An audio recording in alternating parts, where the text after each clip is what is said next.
कि गिनना इस मानव सभ्यता के विकास की प्रक्रिया रही है।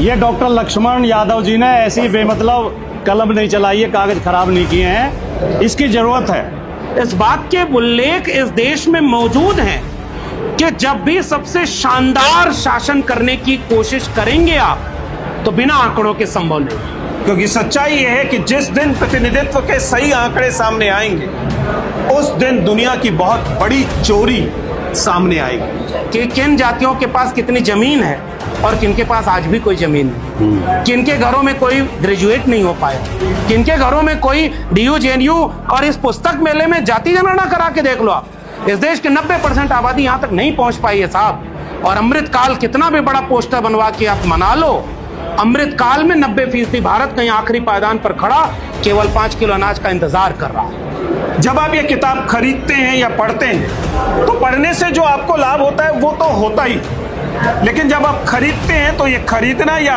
किताब का पढ़ना स्वयं में एक प्रतिरोध है कि जाति जनगणना क्यों जरूरी है, आरक्षण क्यों जरूरी है, सामाजिक न्याय क्यों जरूरी है। और जब हमें जातिवादी कहा जाता है तो हमारे पास सूचना और तर्क का अभाव होता है, ताकि हम ये सिद्ध कर सकें कि हम जातिवादी नहीं है, तुम जातिवादी हो। पढ़ना दरअसल एक राजनीतिक कर्म है, क्योंकि पढ़ने में शामिल होता है कि आप क्या पढ़ रहे हैं और आप क्या नहीं पढ़ रहे हैं, आप किस में यकीन करते हैं और आप किस में यकीन नहीं करते। मीडिया में तो हमारे आदमी है नहीं, हमारी बात कही नहीं जाएगी लेकिन सोशल मीडिया हमारे पास हथियार है। इस सोशल मीडिया से आप मेन स्ट्रीम मीडिया को ध्वस्त कर सकते हो।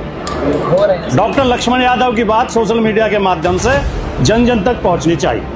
पिछली बार जब प्रोफेसर की डायरी की वो किताब बहुत बिकी है और चार्ट बस्टर रही है, नॉन फिक्शन में वह किताब लगातार शीर्ष पर रही है, वह भी महत्वपूर्ण है।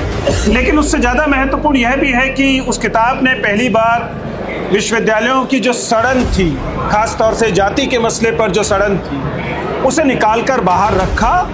और अब वो एक ऐसा दस्तावेज है कि अब उसे नकार पाना किसी विश्वविद्यालय, किसी BC या किसी शिक्षा तंत्र के लिए संभव नहीं। इस मायने में ये जो साहस है लिखने का और बाद में उसे पढ़ने का, उसी के का अगला क्रम जो है वो मुझे इस नई किताब के तौर पर दिखाई देता है।